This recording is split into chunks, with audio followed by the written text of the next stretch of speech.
That was probably mine.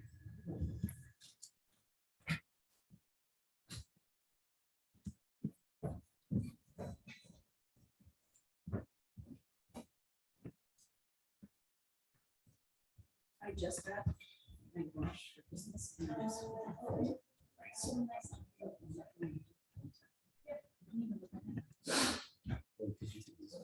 I can disconnect from what I'm carrying, and I still feel like I'm. Christina is the one that talked me into the Apple Watch because at our old office, it was like in a U shape. And I hated constantly having to like carry my phone around. And so I just knew like, I'm gonna. Well, 2 reasons, fitness, of course, but also when I ran my case, it became deep, I have to look. So I couldn't do with clients, you just look for it. Keep going. Without having to have I this know it's just buzz. a friend and not something super important. Yeah. No problem. Yeah. Spam. Later. Yeah. So that was amazing, just a little discretion while working and working. That's kind of something. Well, I'm gonna say, I just feel like it's okay now.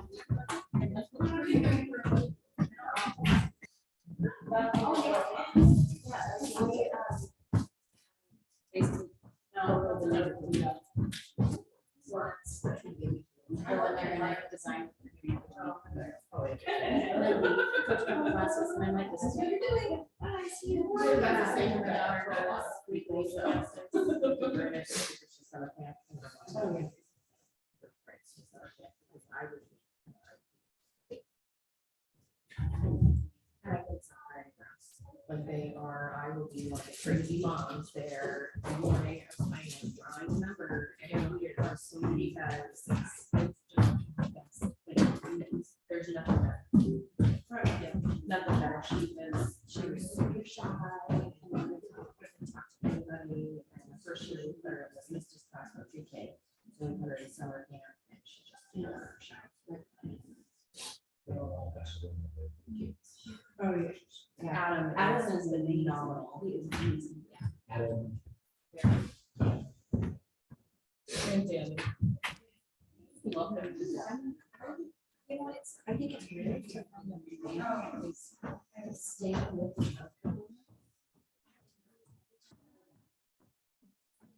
Yeah. Are the cool kids now? Just barely. Might be the same word, but I've never really told you. Yeah. Oh, yeah. I remember asking Maddie how that. Chat. The app is here, but it wants me to log in, but she signed me up or include me in like another signing. Is there something? I guess ask her about that. Well, I get the text message, but it said I needed the app. Oh, yeah. you So do it that. says sign in or create an account. I don't have an account, but she turned me on. I don't know. Make one. Like, do I have one? And I just didn't know about it. Oh, it's you already have things. Well, because I'm on the text receipt. Oh. Yeah, so I got the thing saying you've been added to the state. I had to download it and it says to log in. How to create. That's my login, so it's creating new ones. For which one? The group me. Oh, you don't have to create a new one. You just have to be added to our group. Then how do I sign in? Usually it's like accept a request. Sign in or create an account. Have you used GroupMe before? Oh, okay, then you do have to make an account. Oh, okay, well, because. I thought you were saying you already had GroupMe and yeah, you could have like multiple conversations within GroupMe, Is that like WhatsApp? kind of. Okay. I was like, do I need one? Does she create me one? How does this one work? Like, I'm getting text messages. No. Okay, we're gonna get started. Just a couple things before we start. We are today's topic is, I wanted to have like a small, like maybe 5 to 10 minute discussion regarding damage control. If anybody had any issues with any damage from this crazy last week we had, and how you handled that. I remember one of the first time I've had to experience this was actually Amy with your brother's home. And the morning of recording was November 30th, 2000. I don't know, what would have that been? 2018. Yeah, 2018. And he said, well, we closed yesterday. Like, we're fine, right? And I'm like, closed and recorded are different. And now the recorder's office is closed. And it was just like this whole thing of like, is it actually going to go through? Because I know that was a really long drawn out process for him and the end of a lot of craziness. So that was an interesting thing. And so yesterday, I can't remember who was talking about it, but they were saying that like the damage caused by this past week was actually quite substantial compared to the earthquake, which is crazy. So did anybody have houses, either listings or, I mean, I know we're still dealing with, which is probably what Maddie's doing over on her laptop over there. We're still dealing with issues with our rentals. Which has been kind of substantial, lots of missing shingles. So if you guys have a referral to a great roofer that's not going to be super swamped, and I have 2 fences that are going to be, like one that is a brand new cedar fence, like she just installed it and it is smashed. 2 trees went down on it, so that's kind of a bummer, and broke the gate. So it's kind of, that one probably is going to be totally reconstructed. Did any of you guys have anything? I've got one. Okay. Cedar Hills, Palmer. Oh yeah. The wind took pretty much all of the siding off. Vinyl. And so, of course, we're supposed to close last week. And everything's done. So now we're at the point where seller has insurance been notified, insurance is supposed to get a contractor out there to get a bid. Insurance company is supposed to cut the seller a check.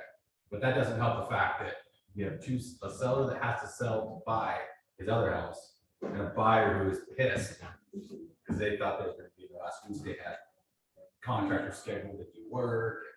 It's a mess. So how are you handling it? Well, we're in talks this morning because, you know, these contractors, they're not exactly Johnny on the spot right now. They were not Johnny on the spot before last week. So we can kind of see how this is going to play out. We're waiting on this contractor to give insurance price, and then what? So I was going to actually, I mean, I brought this up to you. But Yeah. Is it your What's seller? no, I'm not. I'm representing buyer.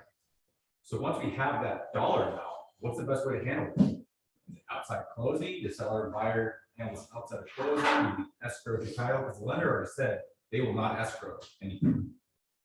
So just like Yeah. thing? They will not escrow. What and stuff? Especially because usually the decision tree for escrow is weather related. Right. But I think it's like, okay, it's snowing and we don't pave in snow, not like it's got damage from. Because my concern would be like escrowing, are they gonna escrow 1.5 times? And see, like, I have a fear of we're gonna get into a position where they're gonna start asking brokerages to escrow the money, which is a possibility, but it's also borderline mortgage fraud, honestly, because you're doing something outside of closing that is not in line with the, you know, that the lender is not a party to. And so if the lender says no to escrow and you're like, okay, well, we'll cut the check to a brokerage. Can the title company? Yeah, the title company could escrow because they're gonna disclose it to the lender. The title company absolutely could if they're willing to do it, but the question I think to the lender needs to be, are you not willing to facilitate the escrow, or are you just not willing to allow it to be escrowed at all? Like, are you saying it has to be completely repaired before we'll close the loan? Or are you just saying you don't want to facilitate the escrow and actually hold the escrow? Because like new construction, like we have houses right now that are about to close and they're not painted. The lender holds the escrow, not the title company. So I'm just wondering, like, those are Yeah, two no, different things. That's normal. I just had a lender hold up structural escrow for 4 months and facilitated the nightmare process that went down. But it worked. Yeah, So, yeah, it's, because is it vinyl siding? Yeah. Yeah, vinyl siding. wow, it's no. Yeah, no, but I'm saying like what contractor does that? I might have an old faithful for you. Honestly, no. Wolverine's applied is like the vinyl siding king to the state. Do they have contractors out doing it? So the reason I'm saying this is my ex-husband, when I met him, he had a vinyl siding business. They had a vinyl siding and gutter business. They stopped doing vinyl siding, only do gutters. His old business partner still has the gutter business. So the problem with vinyl siding is color matching. Sure. I mean, it's Especially because the color of it even changes over sure time. it fades. Like even if they got the exact color match, It's still gonna be an eyesore. it's gonna be different. Yeah, because I replaced my old house in Center Point had vinyl siding and a piece of my fascia blew off and it was different. And they're like, this is the same color. And it was Wolverine's fiber. Leave it out in the sun for a couple days. Yeah. It's only Yeah. a little different, no big deal. And so, and then the seller is in contract to buy another house.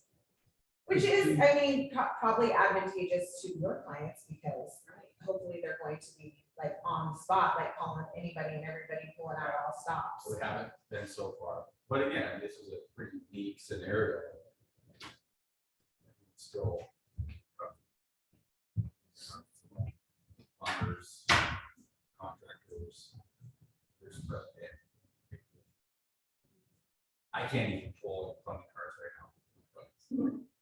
We're like, you do it. Yeah, pretty much. I just tell my soul my tools. Oh, that's a good one. They're like, we've got tools, don't worry, it's not tools shortage. Yeah, Yeah, it's tough. Yeah. but that was talking about that old house I had.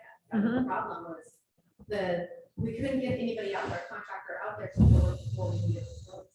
And so the underwriters won't allow it. I don't cover it because there's nothing saying from the lender's saying to do it. So I talked to them about it. Because we can't, there's only but 3 mold remediating specialists out And there. hold certification. Yeah. So. What about a bank option? What do you mean? The First National has escrow accounts. If you pay for it, Sure. and they manage it basically until they do the whole transaction for you. You just gotta pay for their services.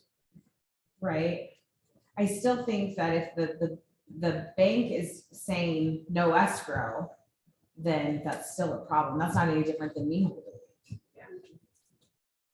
Because I thought like, obviously for that situation, I am like, my thought process was like, we could run it like a unique situation, run it as like property management, set it up as a property management, because the guy was gonna need draws, because it's like a $50,000 job. And we just cut bills from the property management system. That would be easy way to do it.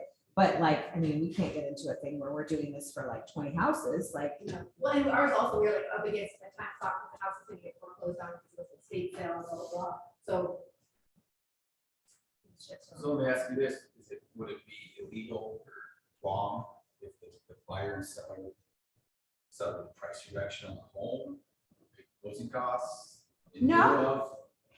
no, as long as the lender says it's okay. But like back to the earthquake days, all the lenders started making this thing, well, now you need a final inspection. You need an inspector to go out there and there's nothing new and significant that happened. Luckily, her brother's house, the microwave broke, like the microwave fell off the hinges and shattered. He goes to Home Depot and buys a new one. Not a big deal. But like there was, I mean, are they gonna let him flood? I mean, because I'm assuming everything's done. Yeah. Like the appraisal and everything? It's done, and the lender fired back, well, the appraisal didn't have any conditions on it, so. So yes, I mean, technically, yes, that they could make a deal. That's, I think, the direction we'll probably. I mean, I think we're gonna have to be a little creative with it, because if I were them, I would put my second. Like, I mean, and the whole house is $50,000 job, plus, we could be more. Yeah. But if everything goes through probate, by the time the house closes, then you've got to deal with all that. So it's definitely, but there's gonna be circumstances like that. I mean, But I also think too, like you would want to really like line out that this is like settlement is final. They're accepting of this because if they come back and they're like, whoa, this has caused all this other damage or whatever. It's not like they're gonna be giving them 1.5 times. They're probably gonna whatever, have the adjuster come out there, tell them what it's gonna cost, and then they're gonna give them. Yeah, there's a lot of different options. But yeah, none of them are unfortunately fast or easy. Does anybody have any other input on that sort of thing? That they've had any issues? I mean, other than missing shingles seems to be our biggest problem. It's gonna be tricky to get contractors out there to replace 5 Especially now, shingles. it's Right. raining. Yeah. If the snow keeps up, Yeah. shingles are all very expensive. 'cause I was gonna bring an extension ladder to final walkthrough for him. Oh, just a look. You could go up there and look. Because there's gotta be missing shingles. I mean, on a delicate wind day in Cedar Hills. I'll just tell you a funny story about Cedar Hills someday. It's a funny Kyrie story. Where he told me a funny headline to put on my flyer about the Cedar Hills listing. It's just not appropriate. And I'm being recorded. So, okay. I'm not allowed to say adorable chalet. then I feel- No. Okay, so today is not an extremely fun or sexy topic, but it is one that came out of file review because we've had a lot of issues with people improperly filling out listing agreements. And here's the deal with listing agreements. It's in statute that if you do not have a correct contract, you are in violation of Alaska statutes and regulations. And that is definitely grounds for a complaint and a sanction against your real estate license. So it's pretty important that we pay attention to these. I almost would, Maddie, are you able to print some listing agreements out and then you guys could take notes on them that way? I think that would be a good thing. And then you could just have it I mean, we're going to go over it probably more in depth than you really want to. But there's a couple key things on here that I think are really super important for you guys to not miss. And they are missed pretty regularly. And we haven't been like calling people out on them regularly. But it's pretty important that we get this done correctly and accurately so that you do not have any problems. Because what's going to happen is you're not going to have any problems until you have a totally different problem, totally unrelated problem. And then an attorney or the real estate commission or another governing body says, send me your listing agreement, send me all the pertinent documents, and you have an incorrectly filled out listing agreement. That's when the problem's going to be. It's never going to be the listing agreement itself. It's going to be another problem, and it's what they're going to use to justify that maybe you didn't do something correctly. So, okay.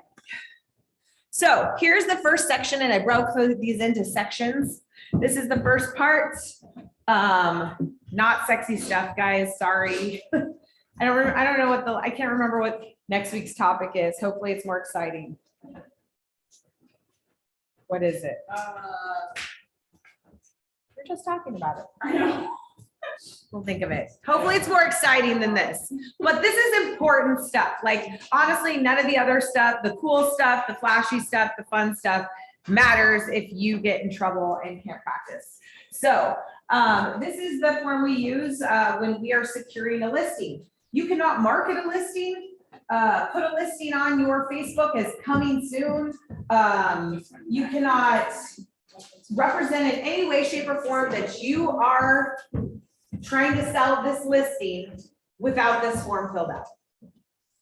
We can't call it a pocket listing. I mean, this form has to be filled out. It's in state statute.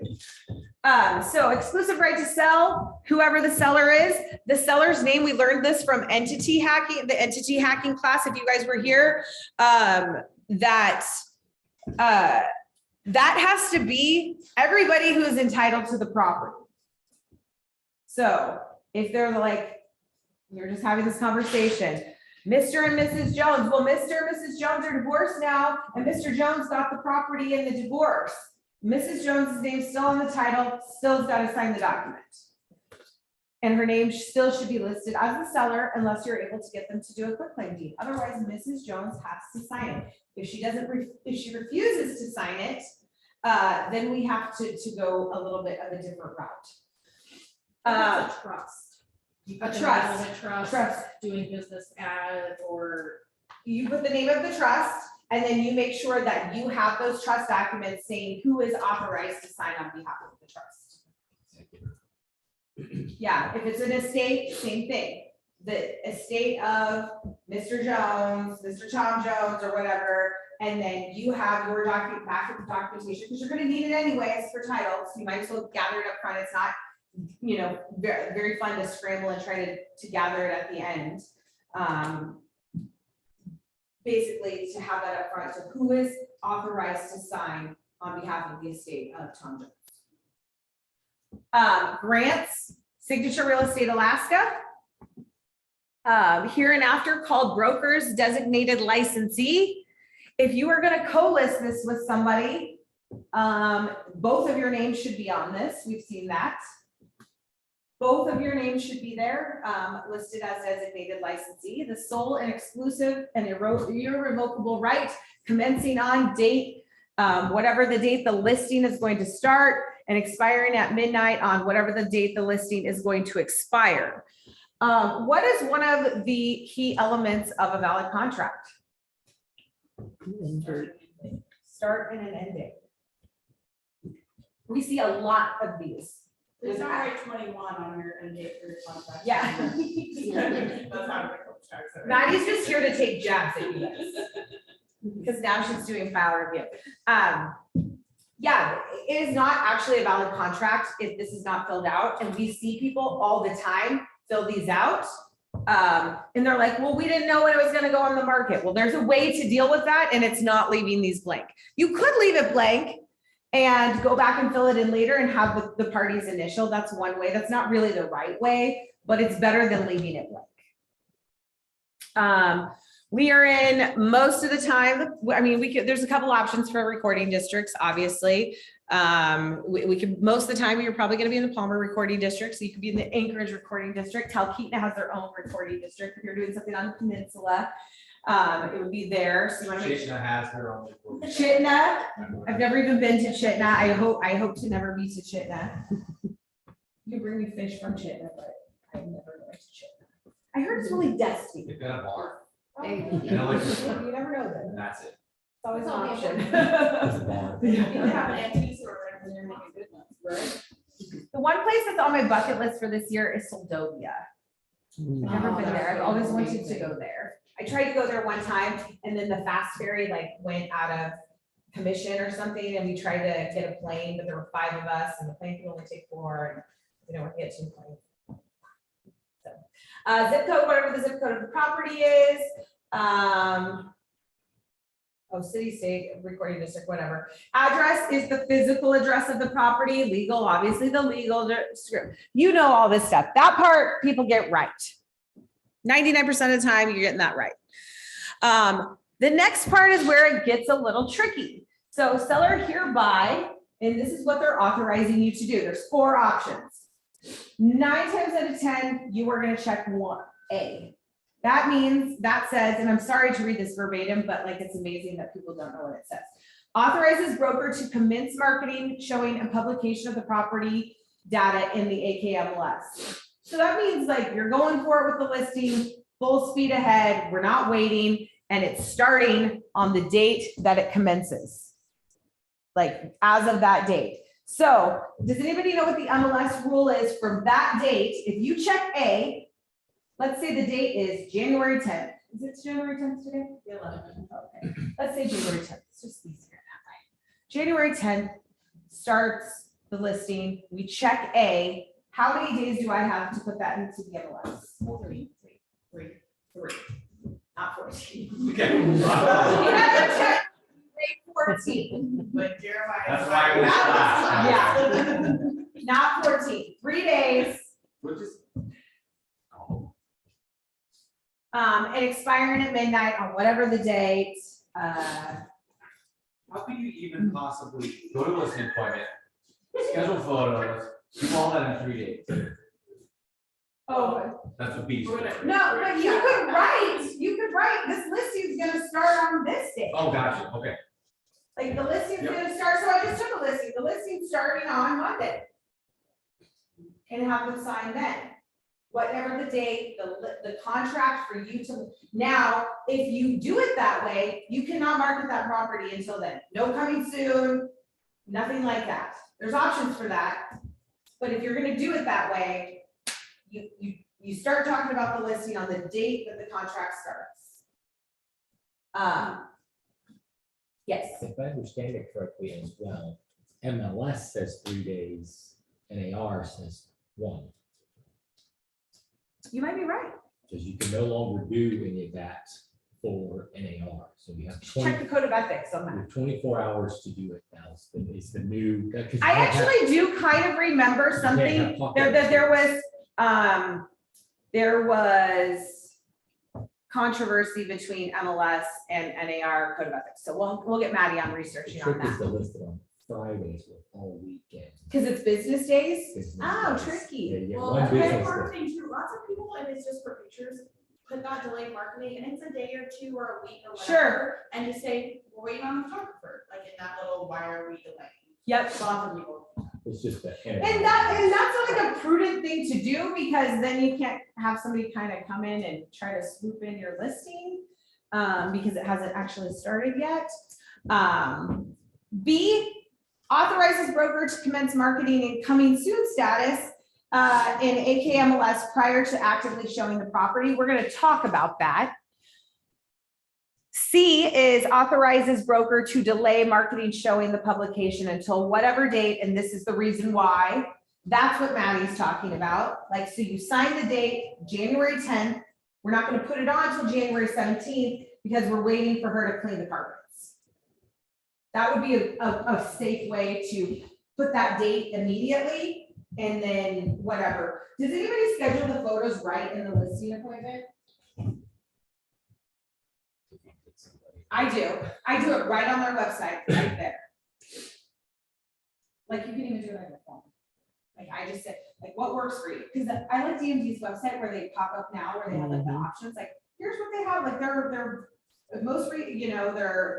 first appointment, available appointments are right here. Do any of these work for you? And I just do it right there.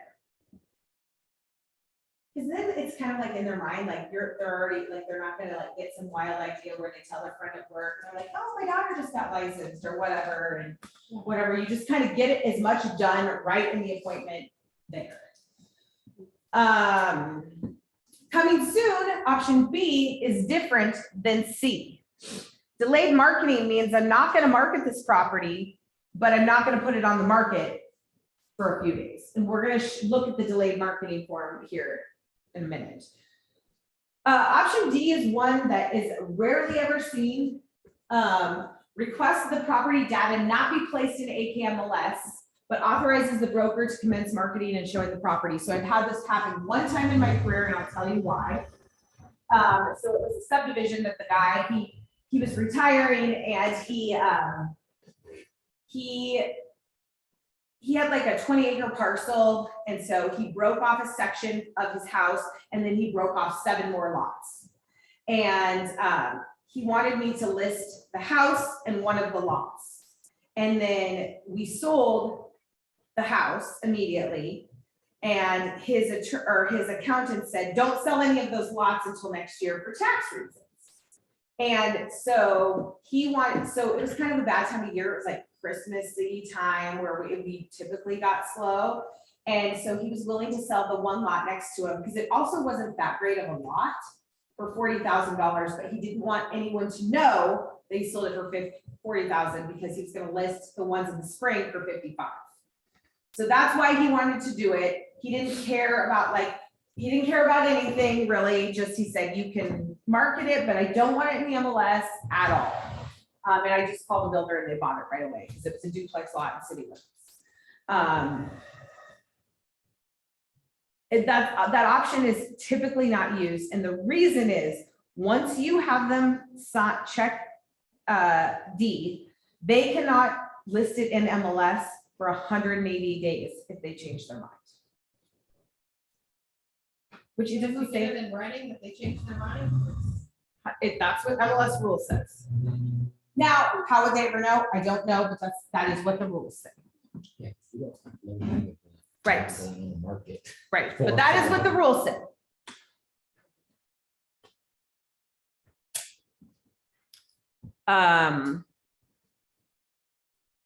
Oh, so it does say if option D is selected, an AKMLS, non-MLS notice is required. Additional notices must be forwarded to AKMLS within 3 days of the listing date.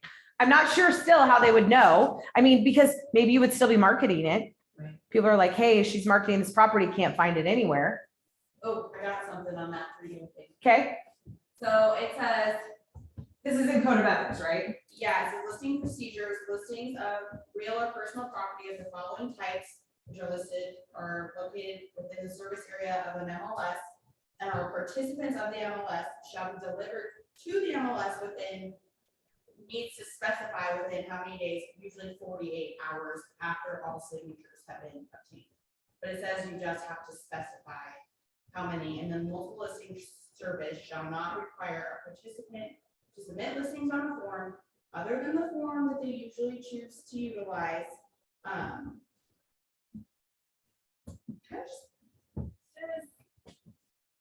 There's one public. However, like you have to say, and it's for single family vacant lots 2, 3, and 4. To find it, because it was brand new of like last year, year before last. It was about like the Consumer, not Protection Act, the Consumer Information Act, whatever it was, and they said, no, you can't have listings, pocket listings, anymore, no pocket Showing listings. out there. There was a whole lawsuit to it because of pocket listing websites, and they lost that. Well, and I think that's the the reason they came up with all these rules surrounding coming soon. I never do coming soon because why? Like, I mean, it kind of defeats, the whole purpose of coming soon was that what you're talking about. People like were essentially running their own MLS off their website. If you had a big following to your website, or if you had a big following to your Facebook page, you could put all your listings on there as coming soon and try to sell them yourself before putting in the MLS and having to split the commission. That was the whole reason it happened. Well, they said, oh, we want to do this coming soon thing, which I went round and round with Janice about this, and she's not wrong about part of it. But I'm not wrong about what the MLS rules say. The MLS rules are very clear. No showing, no presenting offers. And she's like, well, the state statute says we have to present all communications, written communications in a timely manner. So they're kind of contradictory. I told MLS, I think they need to change the rules, because why have a rule that people aren't following? Right. But that's a whole nother discussion. I say if you're gonna do coming soon, though, you do it correctly with the correct form, and we'll talk about what the correct way to do coming soon is. Yeah. Yeah, this clear cooperation means that within 1 business day of marketing the property to the public, the listing broker must submit the listing to the MLS. So if Okay. you're putting it out there in any sort of way, then the MLS has to have it within, I guess, 1 business day. I wonder if they go around it, because if you have a coming soon listing in our MLS, it does not syndicate to public sites. You can still market it like Facebook and things like So it that. says public marketing includes what's relevant to flyers, yard signs, digital marketing on public facing websites, brokerage website displays, so IDX feeds, email blasts, and shared networks. That's interesting. So, and I bet MLS won't change their coming soon rules because MLS is not a realtor owned entity. Interesting. I mean, again, people are still doing it. Unless you get someone reports you. How much Right. they know. Okay. Number 2, Maddie's pet peeve and mine. I'm really big on your contract, meaning your purchase and sale agreement or your listing agreement must match your ARIC. Must. Not should, could. It would be great if it must match the ARIC. So paragraph 2 is all about licensee relationships. Licensee will only represent a seller unless the seller has executed the waiver of right to be represented. In the event the licensee represents a buyer of the interested property, seller authorizes the licensee to act in the following capacity. So there's only 2 options. There's A or B. I always check B. I'll just tell you that as a general practice, I check B, I never do the waiver. That doesn't mean that's the way you have to do it. If you check A, that means that the seller has signed the consumer disclosure and the waiver. So not they've just initialed that they'll go neutral on page 2 of the AREC. They've signed the AREC and the waiver. That's the only option you have to check A. Hereby pre-authorizes the licensee to act as a neutral licensee for both buyer and seller. Seller authorizes the licensee to show the property to all prospective buyers.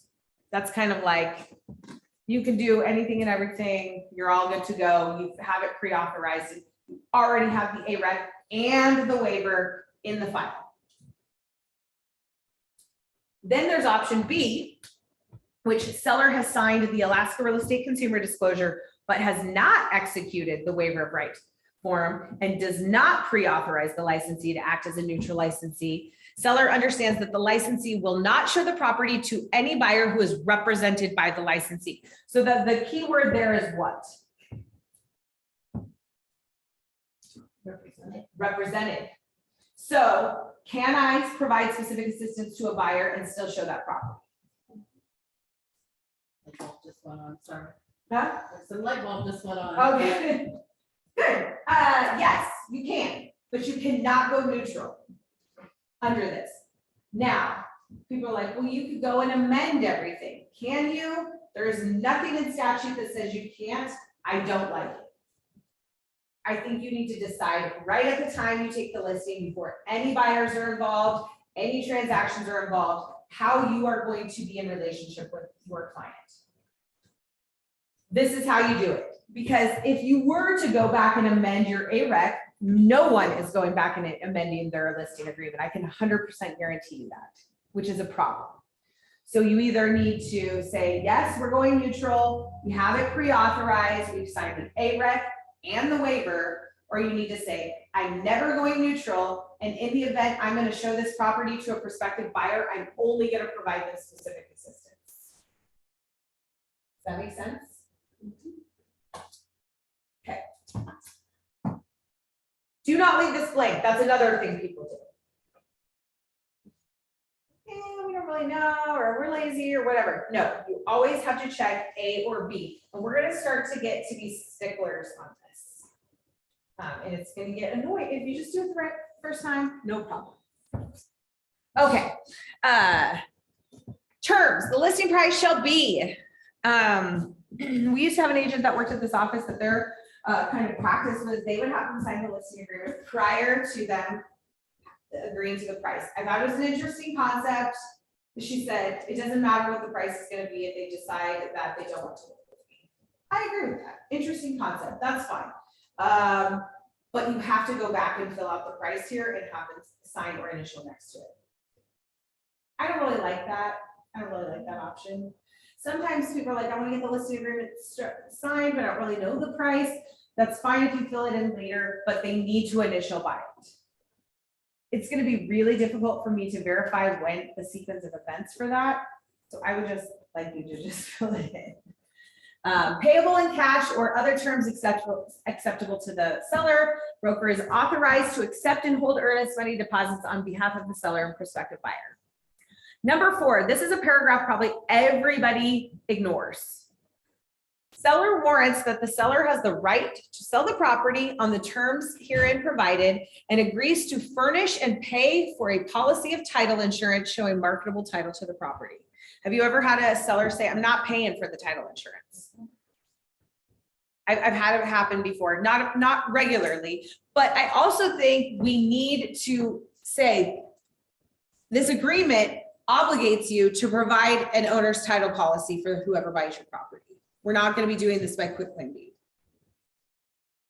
Seller agrees that interest on loans being assumed, taxes, rent, everything will be prorated as the date of recording unless otherwise agreed in the purchase and sale agreement.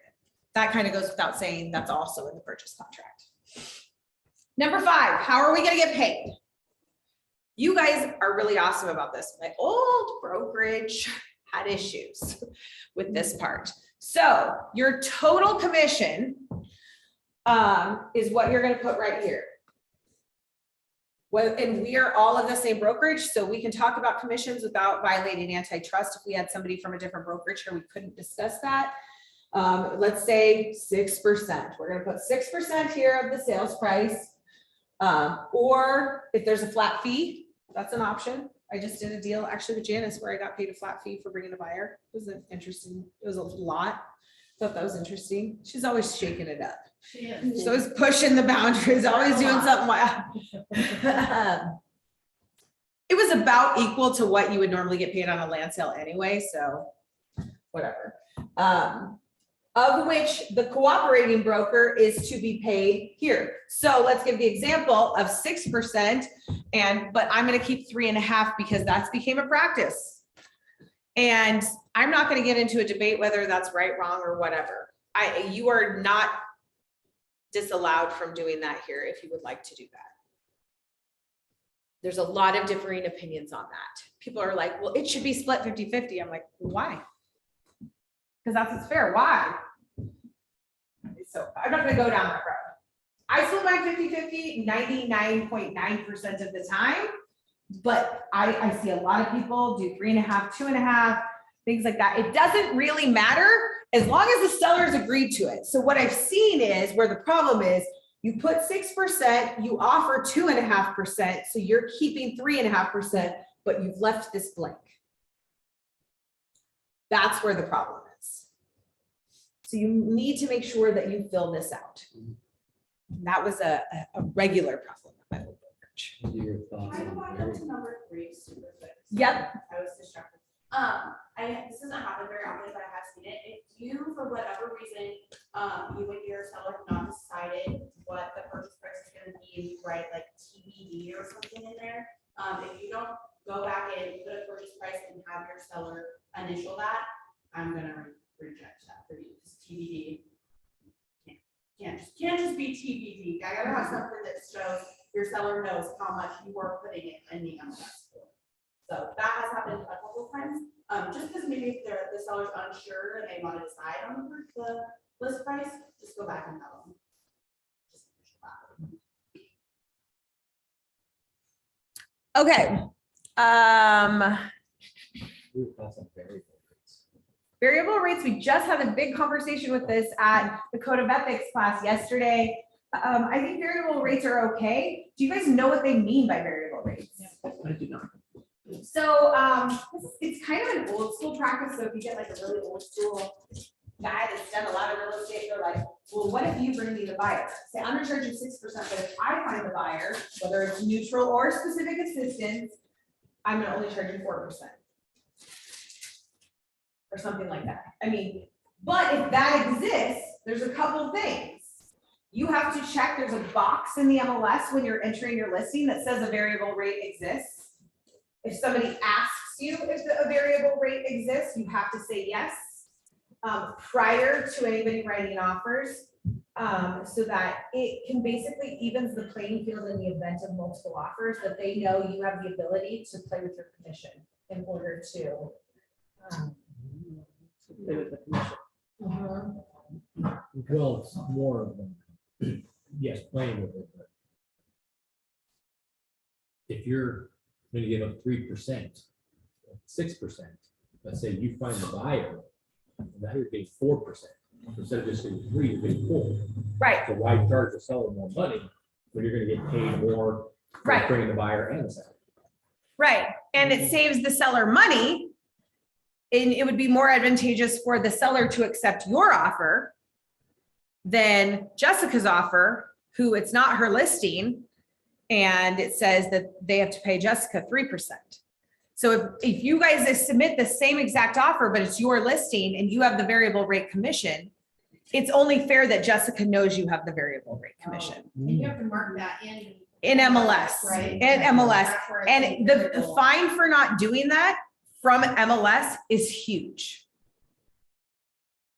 It's thousands. Is there a way to make the buyer's rep commission variable? Like, should I be worried when I? No. Okay.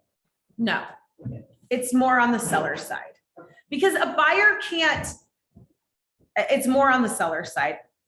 I could go down a road about buyer side commissions, but it's really kind of irrelevant and it hasn't happened to where it's that big of an issue. But the variable rate thing in competing offers, especially if you're writing one of the offers, you better have your ducks in a row, because I've had this happen where they said, actually, I think it was Janice, and she called me and said, this is what I want to do. And I said, you have to tell your seller, the seller asked her to reduce her commission. They said, I'll take your offer, but you gotta reduce your commission. And I said, you cannot, because you do not have that variable rate commission in your MLS listing. It becomes no longer fair to the other people competing. So they If have you to do did it that from at the beginning, you're fine. So they can't change it. So we kind of have this joke, like yesterday, we were talking about things to check on MLS or listings and things not to check. So as a general rule of thumb, you should always check variable rate commission, just in case. And you should never check Alaska House, that it qualifies for Alaska housing, just in case. That's up to them to figure out. Okay, so they agree to pay you that commission once they procure a buyer under the terms of the agreement that is acceptable to the seller. The property is sold or transferred to a seller, by seller to a buyer placed under contract during the term of the agreement. They can't come to you. There's a builder that doesn't do that much business anymore, but his infamous thing was he'd get to the end and be like, how about we reduce this? I didn't make as much money as I thought. Like, why don't we reduce this to this? Can't do that. They have to pay you according to what the contract says. The property is sold or transferred within. Does anybody fill this in? 30 days. What? 30? So I've seen 100, I put 90, but you could put 30. 30 makes sense, honestly. Because the reality is if I lose a listing and they go list it with somebody else and like some buyer comes along, I'm probably never going to realize it anyway. But it basically says the property, let's say it used 30. I think you should fill it in. I do not think it should be left blank.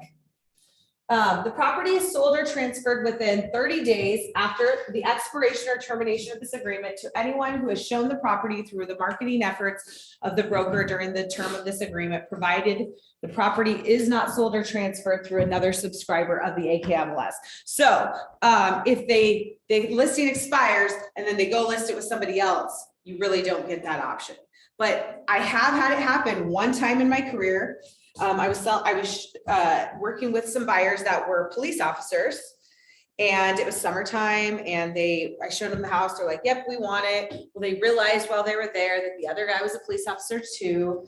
And then they drove past later, and then they ended up chatting, and the guy's like, get rid of your agent. I'll get rid of my agent, and let's just do this deal. My guy said he didn't feel good about that. Also, I was paying his mom a referral fee because she had referred him to me. So he knew he wasn't getting out of that. And he called me and he said, hey, I have a problem. This is what he asked me to do. But that would have protected me in that sense. I have a question. Yes. I have a couple that is moving up here. And I did a video walkthrough of a house in Big Lake with them a few months ago.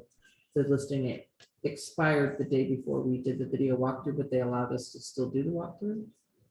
And so it still hasn't come back on the market, but they're going to be up here this month. Sure. So do I call the agent if they decide they still want the house, or do You don't have to. I can call the buyer, the seller? Yep. Okay, that wouldn't be That has squashing no, toes. nope. I mean, to me, that would be a situationally dependent thing. Like if it's one of you, I'm calling you. It's not. for If the it's somebody seller. else, I'm probably not. Unless it's like my friend that I love, or that it's Right. somebody that I love doing business with, or whatever. It just probably depends on the situation, but you absolutely do not have to. And you don't have to just because they work here either. Well, they don't work here, but I just Yeah. didn't know what I was supposed to do. I mean, you don't have to, but that's what I would do. Okay. Oh, so we talked about this. Please, please, please pay attention to these two. These are really, really super important. They're super important on your purchase and sale agreement too. We see all the time where people just don't check anything, and that's a big, big problem. Up here is where you disclose if you're going to be paying a referral fee out of the listing commission. I would say if you could just write this down, if this is a thing where you were referred a listing, just be as proactive. Same thing with like trust and estates, be proactive. Get a referral agreement, they're in signature docs, and get that company's W-9 immediately. Because the title company will not pay that referral fee out directly out of title. Without that stuff, it's gonna hold up your commission, and it's just W-9 referral agreement if you're filling this part out for any reason. Number 7 is a useless paragraph. I hate to say it. It says it authorizes mortgage and lien holders to provide broker information concerning the property. Obviously, we know that's not going to happen without their special form. So useless. You could try to use it if you want, and they're going to laugh at you and say, yeah, no thanks. You actually have to fill out our form. Broker to release all information to broker that has acquires concerning property to AKMLS, financial institutions, appraisers, or other real estate organizations, and to other prospective buyers and sellers. Broker to use information to market. Seller authorizes broker to use information to market seller's property through advertising venues of the broker's choice, including the internet. Broker assumes no liability for errors, omissions, and accuracy of information of third-party internet sites. Seller acknowledges broker may have limited ability to completely remove photos and property data once published on the internet. Does anybody know what that's referring to? Zillow. I don't know if you remember this. I think you were working with me. We accidentally entered a listing. It was one of those Mountain Groves condos as a single family. And then we had to cancel it because we're like, oh shit, we accidentally we like entered it wrong because it's a condo. Fun fact, you gotta go back and start over if you start entering a listing under the wrong category. Yeah. It's not fun. Well, it had already syndicated to Zillow. And so there was a lot of problems with that. And also same thing, like you have a house, they do something, you retake the photos, and you want to you replace the photos. There's no guarantee that those old photos are not going to continue to show up. So you just have to just let them know. We're not like our MLS syndicates to 250 other websites, and some of those websites we have zero control of. That's why sometimes you'll get a call on a listing. You're like, that sold like 2 months ago, because it's still out there. We have it really bad with rentals, really, really bad. People are like, it's on the site, I want to apply. I'm like, well, there's somebody living in there and they have been for months. So do whatever you want. Okay. I'm going to kind of blaze through these because I feel like we've done a majority of the real important stuff, and I want to wrap up with one more thing. This authorizes us, paragraph 8 authorizes us to put the property in the MLS. We report how much it sold for. The reason we report how much it sold for is so it can be used as a comparable sale for for appraisal purposes, because the appraisers have access to our MLS. There's non-MLS listings in there as well, so if you sell a non-MLS, or list non-MLS thing, you gotta put it in there later, you can put for stats only or whatever, but they want that information. And it's good for you too for stats, so. Yeah, You don't have to. So it's actually. you don't have to. It's part of the non-disclosure. It says, right here, You keep taxes down. broker must report to AKMLS, refer to the sale inclusive of non-MLS. Which is pretty So, rare. but I have seen listings reported as 0000. Yeah. Not, Yeah. well, most of They it. commercial, put the address in there for their.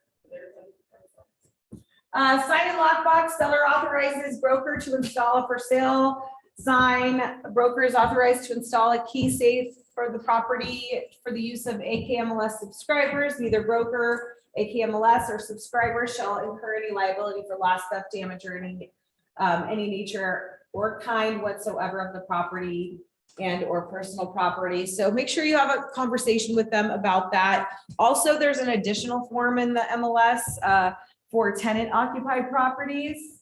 That's one of our topics we're going to be talking about too with tenant occupied. We have a whole class that we're formulating on tenant occupied properties and how to navigate through that and some do's and don'ts. But there is an additional form. It is not required, but I highly recommend that you use it if you're going to put a lockbox on a property that has a tenant inside. Because you're basically allowing them, I mean, a lot of times, because we're meeting with the sellers, we're having conversations with the sellers, and all we're doing is getting contact information from them. You know, so I think the better of a relationship you have with a tenant that is occupying one of your listings, the easier your life is going to be. Because I've had one time where I've had a good experience, like a really good experience with a tenant in a property. And the only reason is because she owned the house next door to it. It burnt down. She saw my listing was vacant, asked if she could move in. They moved in and they were building their house next door, and she was amazing. Otherwise, they're always going to cause you problems. I mean, even the best of the best of the best tenants, like I fell for this twice. I got locked out. Can you give me the key, the code to get in to your lockbox? I'm like, oh yeah, sure, no problem. Take the key. Twice it's happened. So I would be careful about that. Property maintenance. This is an important paragraph to go over. During the term of the agreement, unless I've stated otherwise, you're responsible for the property maintenance, vacant or otherwise. Listing broker assumes no liability for maintaining the condition of the property, security of the property. Seller is advised to take steps to ensure maintenance, security, and upkeep of the property. So you got a vacant house, things are freezing up. I mean, obviously, I think it's a good idea that we like provide value, check on vacant houses. I went and checked on one of mine, but so I was just talking to somebody the other day because their son is working for Kristen Cole's office, and his job is just to go around and check on vacant houses. I think that's okay, but it doesn't take that long for a house to freeze up. And I have had a house freeze up, a vacant house, and they think it's your fault because why were you not checking on my house 24/7? But it's like, how long does it take it for a house to freeze up? 2 days? 48 hours. Yeah. No, 2 days, Carolyn, 2 days. But with wind, like one froze at 36, just so you know. Yeah, I believe it. So do you want to take off, like, I would be careful about things like, I'm gonna check on your house regularly, things like that. I mean, if you had a reason to check on a house, that's one thing. But if you don't, like, I would say, what's your plan? It's winter. Do you have a mechanism to be able to check? You know, I would start asking questions. Do you have a way to check what the temperature is? Do you have somebody coming over here to check on the house to make sure that nothing goes crazy? Who's plowing your driveway? Who's shoveling the walkway? Like all that stuff. I mean, that's not your responsibility. And when you take on that as your responsibility, you're incurring liability. Disclosure, they're going to fill out the disclosure to the best of their ability, and you're held harmless for anything they choose to lie about or omit. You're not going to fill it out for them. Tax withholding, I've only ever had to deal with this one time in my life, and it was with Jeremiah this year. Seller warrants that if they're not a US citizen, you probably should know about that because they should know about how that's going to go down at closing. It's a little different if they are not a US citizen. They're going to automatically withhold 15% of the proceeds. And they need to be aware of that. Possibly more. So they need to be aware of that. And there's some forms that have to be filled out. And if it's not against the fair housing to ask if they're a US citizen or not. You have to tell us if you're a US citizen for closing purposes. A lot of times people have dual citizenship. I've only ever had to deal with it one time, and it was this year. And it was a guy from Tokyo. Fun stuff. Like Like sometimes I would hang up on him because I thought it was a prank call. Like I hung up on him more than once because I was like, who is this? And I just couldn't understand anything he was saying. He spoke English, but it's just like the accent's so heavy. Lastly, equal housing opportunity. I always like to talk about this.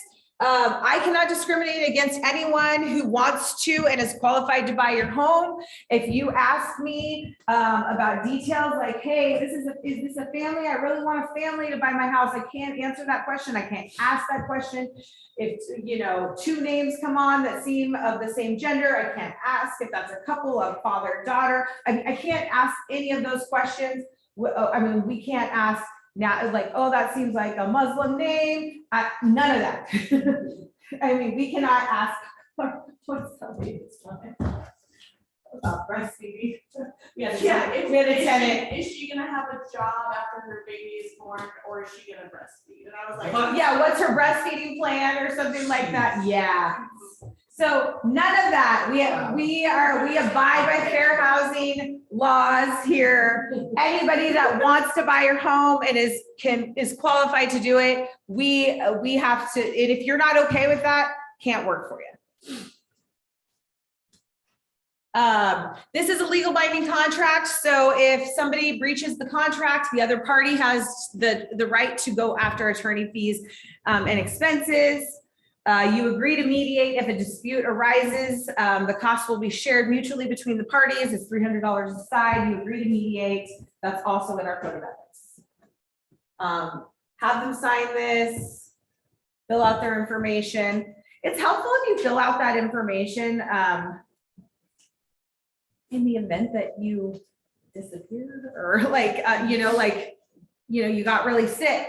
We can't get a hold of you or something like that. The more information we have, the better. This is the AREC, and so I just copied this page. So we'll go back to what we were talking about, paragraph 2. So if you are doing paragraph 2 and you're going to check A, you need to have them initial both this line, and execute the waiver. If you're just going to do B, you just have to do this line. And then when you get the buyer, you have them initial this line and this line. Does that make sense? Do you want me to say it again? The buyer has to do the specific assistance. And acknowledge that you're representing the seller. Oh, okay. I didn't know that one. Does that make sense? If you're doing the buyer has to sign. Both of these.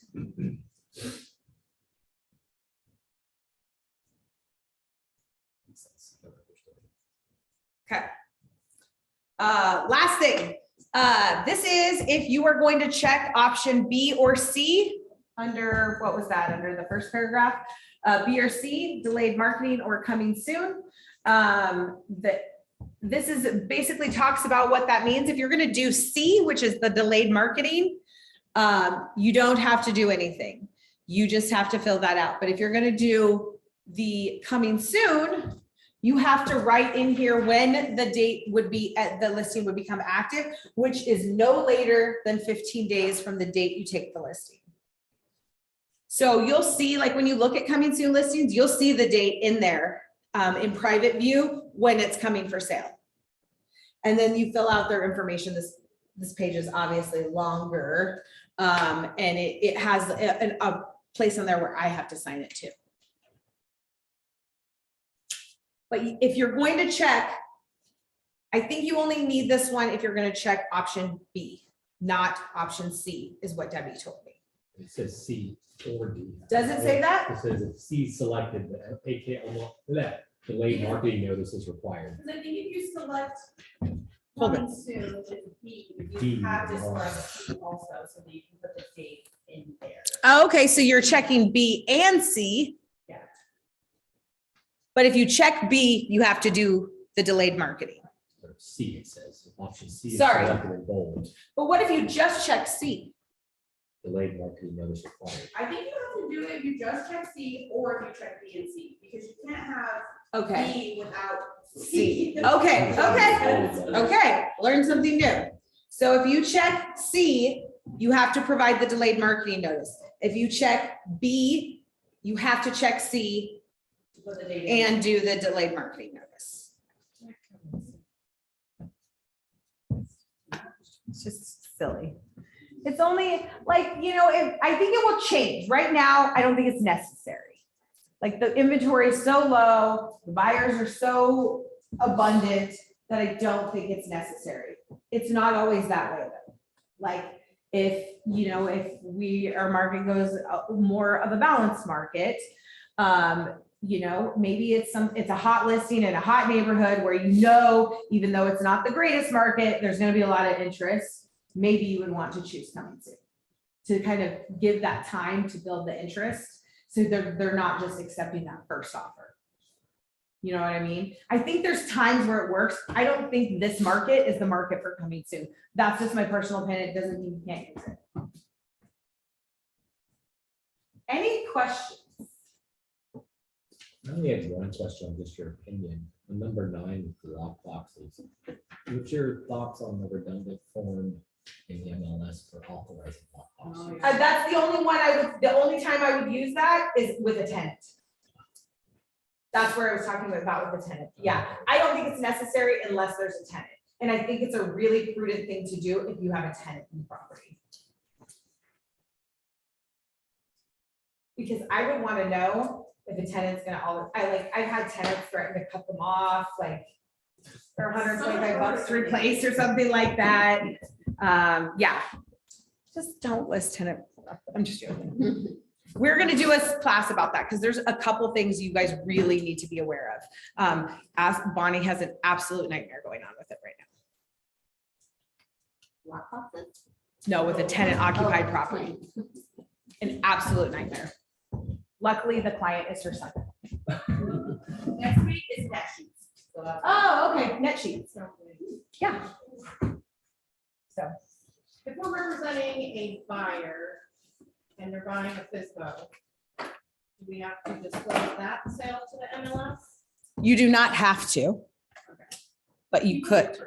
But most people do for stats. Why wouldn't you want to, I guess? But if you certainly don't have to.